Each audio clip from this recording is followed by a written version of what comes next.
ახალი თბილისი ასე ერქმევა საცხოვრებელ უბანს დედაქალაქში, რომლის გაშენებაც სახლა იწყება. ახალი დასახლება დიღომში აშენდებოდა, მის შემადგენლობაში შევა როგორც საცხოვრებელი სახლები და რეკრეაციული ზონა, ასევე სახელმწიფო დაწესებულებები, საელჩოები, საოფისე და სავაჭრო ფართები. ახალი უბანი 230 ჰექტარზე გაშენდება. ახალი თბილისის ურბანული და სატრანსპორტო დაგეგმარება უახლოეს პერიოდში დაიწყება, მშენებლობა კი 2012 წლიდან. თანამედროვე თბილისის ისტორიაში ერთ-ერთი ყველაზე მნიშვნელოვანი სიახლე თბილისელებს დღეს პრეზიდენტმა თავად გააცნო. მან ახალი უბნის შესახებ იმ ერთ-ერთ შენობიდან ისაუბრა, რომელიც უკვე აშენებულია. კომპანია რაკინის სავაჭრო ცენტრ თბილისი მოლში 2 თვეში ასობით მაღაზია განთავსდება, მათ შორის ცნობილი ბრენდები Zara და H&M. მიხეილ სააკაშვილმა ამ პროექტის მშენებლობაზე და ახალი სამუშაო ადგილების შექმნაზე გაამახვილა ყურადღება. ჩვენ ვაცხადებთ თბილისის ახალი რაიონის ახალი, მაგრამ დღეს ჩვენ ვაცხადებთ თბილისის ახალი რაიონის ახალი თბილისის რაიონის მშენებლობას. დღეს ჩვენ ხსნით განახლებულ აღმაშენებლის გამზირს. არც ერთ პერიოდში საქართველოს ისტორიის თბილისში ცალკე აღებულ 5 წელიწადში არ ყოფილა ამდენი სამუშაო ერთად ჩატარებული, ამდენი აღმშენებლობა, ამდენი კარგი რაღაცა, რაც ბოლო 2005-2006-დან 2011 წლამდე. ჩვენ ემს ყველამ გავაკეთეთ. ვინც რა არ უნდა ილაპარაკოს, ეს არის ყველაზე დიდი აღმშენებლობის პერიოდი საქართველოსთვის, საქართველოს არსებობის დღიდან, ეპოქიდან და საუკუნიდან. მაგრამ დღეს ჩვენ ვაცხადებთ ახალს, ბევრად უფრო ამბიციურ პროექტს. ეს არის რამდენიმე ასეულ ჰექტარზე დიღმის ეგრეთ წოდებული ჭალების თბილისის ახალი რაიონის, ახალი თბილისის შენობა. ჩვენ გვაქვს ძველი თბილისი, რომელსაც ახალი სიცოცხლე ჩაბერა მერის მიერ გაკეთებულმა ახალ პროგრამამ, ძველი თბილისის ახალი სიცოცხლე და ძველ თბილისს უბრუნდება ახალი სიცოცხლე, კიდევ აქვს სამუშაო, მაგრამ უდავოდ უბრუნდება. და ჩვენ ახლა ვქნით უკვე ახალი თბილისს, ასევე თბილისის უკეთესი მომავლისთვის. ეს იმიტომ კი არ არის, რომ თბილისი უნდა გავზარდოთ. თბილისის გაზდა არ არის ჩვენი თვითმიზანი. მაგრამ ევროპული შუალედი არის ერთ სულ მოსახლეზე 30 კვადრატული მეტრი. თბილისში დღეს არის 15 კვადრატული მეტრი ერთ ადამიანზე საცხოვრებელი ფართი. ჩვენ უნდა გავფართოვდეთ. თითეული ქართველი ოჯახი უნდა გაფართოვდეს. თითოეულ ქართულ ოჯახს უნდა ქონდეს შესაძლებლობა ახალი ბინა შეიძინოს, ახალ კორპუსში გადასახდეს, ახალ გარემოში გაზარდოს თავის შვილები და გაატაროს თავის ცხოვრება. ამიტომ აქ ჩვენ შემოვიყვანთ ინფრასტრუქტურას, აქ ჩვენ შემოვიყვანთ მეტროპოლიტენს, მეტრო მოყვანილია მდინარის მეორე მხარეს, დაუკავშირდება აქედან მხარეს ის ხიდით. აქ ჩვენ გამოვიყვანთ გზებს, აქ ჩვენ გავამაგრებთ ტყვის სანაპიროს და რა თქმა უნდა მყარი აქ არის ყველაზე სუფთა თბილისში. ერთ სიტყვით ეს არის მართლაც თბილისისთვის ისტორიული მომენტი, როცა იქნება თბილისის ახალი უბნები. როგორც თავის დროზე იქნებოდა ახალი უბნები საბურთალოში, ახალი უბნები ვაკეში, ახალი უბანი გლდანში, ახალი უბანი ვარკეთეში და ვაზისუბანში, ეს იქნება უფრო მასშტაბური ვიდრე ნებისმიერ რამე, რაც როდესმე შექმნილა მანამდე თბილისში რომელიმე ეპოქის მიერ. ეს იწყება 2011 წელს, ეს გაგრძელდება და საბოლოო ფორმას მიიღებს ჩვენი მოდერნიზაციის პროგრამით, არა 10 და 20 წელიწადში, 2015 წელს ძირითადი კონტურები ამ ახალი რაიონის იქნება უკვე ადგილზე. ეს ყველაფერი შემოაბრუნა ვარდების რევოლუციამ. ვარდების რევოლუციამ დააბრუნა თბილისში შუქი. ვარდების რევოლუციამ პირველად თბილისში მოიტანა ყველაზე დიდი წესრიგი მის ისტორიაში, კრიმინალის თვალსაზრისით. ვარდების რევოლუციამ გააჩინა განცდა პერსპექტივის დის აღშენებლობის და არა მხოლოდ განცდა, არამედ რეალობა ყოველდღიური ჩვენი ცხოვრების. ეს ყველაფერი ემსახურება მხოლოდ ერთ რაღაცას, რომ ის უმუშევრობა, რომელიც ჯერ კიდევ მაღალია ჩვენ ქალაქში, ერთხელ სამუდამოდ მომთავრდეს და ყარად იყოს იმ 10%-იანი ნიშნულის ქვემოთ, რომელსაც ჩვენ გვეგავთ 2015 წლისთვის. ეს ემსახურება იმას, რომ ყველა თბილისას ბავშვს ჰქონდეს კარგი განათლების მიღების საშუალება. ეს ემსახურება იმას, რომ ყველა თბილისელი იყოს დაზღვეული, ან ჰქონდეს საშუალება, რომ იმკურნალოს მაღალი დონის საავადმყოფოში და ამისთვის ბევრი კეთდება ამ წლების განმავლობაში. ასე რომ მე კიდევ ერთხელ მინდა მოგილოცოთ გიორგობა, მოგილოცოთ დღევანდელი დღესასწაული. ეს არის დღევანდელი დღე, საერთოდ წმინდა გიორგი, ეს არის სიკეთის გამარჯვება ბოროტებაზე. ის რაც ხდება თბილისში, ჩვენ დედაქალაქში, ჩვენ სიამაყეში, ეს არის და ყოველთვის იქნება სიკეთის გამარჯვება ბოროტებაზე. ვინ თქვა, რომ ჩვენ ზედმე ვსტრაბახობთ ხოლმე?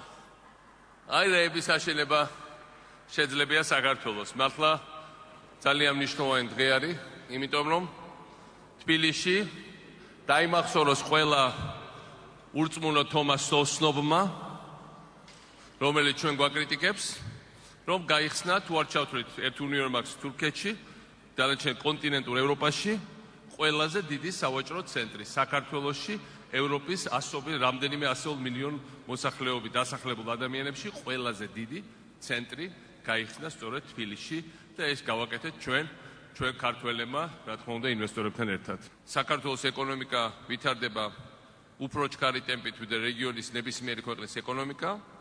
ჩვენი საკრედიტო რეიტინგი იმ პირობებში, როცა ამერიკის, საფრანგეთის, იტალიის, აღარ ვლაპარაკობ საბერძნეთზე, მაგრამ ბევრი სხვა ქვეყნის საკრედიტო რეიტინგი მცირდება, საქართველოს საკრედიტო რეიტინგი იზრდება, ესე იგი საინვესტიციო გარემო საქართველოში უმჯობესდება და რა თქმა უნდა ეს ყველაფერი მე ამას არავის არ ვახარბებ, იმიტომ რომ ჩვენი ხალხი ჯერ კიდევ ძალიან გაჭირვებულია, ჩვენ ადამიანებს ჯერ კიდევ დასაქმება ჭირდებათ, მაგრამ ერთადერთი გზა უკეთესი მომავლისკენ, დასაქმებისკენ, სიტუაციის გაუმჯობესებისკენ, თითოეული ოჯახის მეტი შემოსავლისკენ გადის ინვესტიციებზე, საკრედიტო რეიტინგზე, სტაბილურობაზე, რეფორმებზე, არაკორუმპირებულ გარემოზე, კრიმინალის არქონაზე, ყველაფერი იმაზე, რითაც ჩვენ ვარდების რევოლუციის შედეგად და შემდგომ პერიოდში ცვლილებებით და უკეთესობისკენ სულით ყველანი ერთად ვამაყობთ.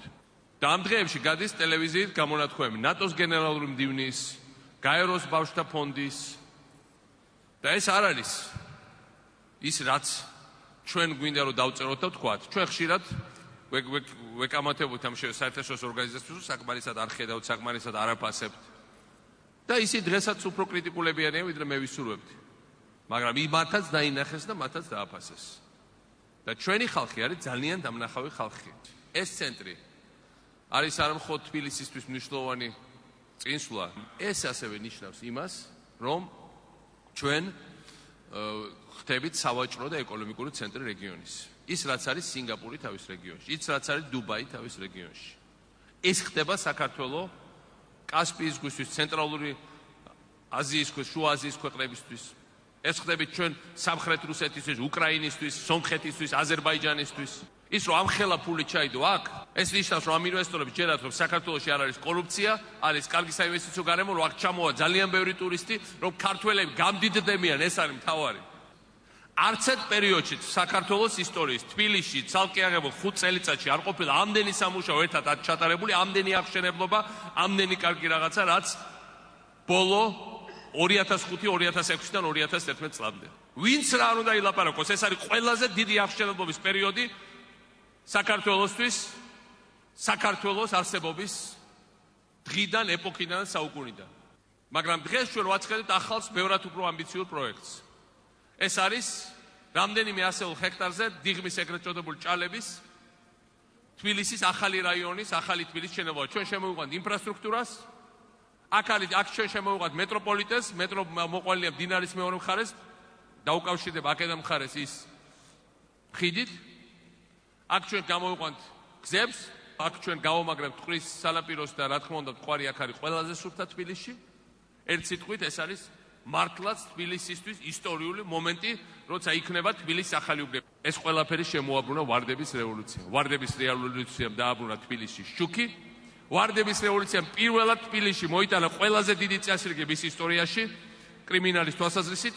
ვარდების რევოლუციამ გააჩინა განცდა პერსპექტივის დის აღშენებლობის და არა მხოლოდ განცდა, არამედ რეალობა ყოველდღიური ჩვენი ცხოვრების. დღეს 23 ნოემბერია, 8 წელი გავიდა ვარდების რევოლუციის შემდეგ.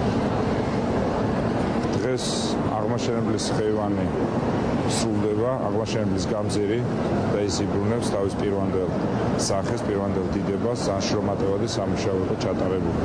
მაგრამ ეს არის სამუშაო, რომელიც არის შესრულებული.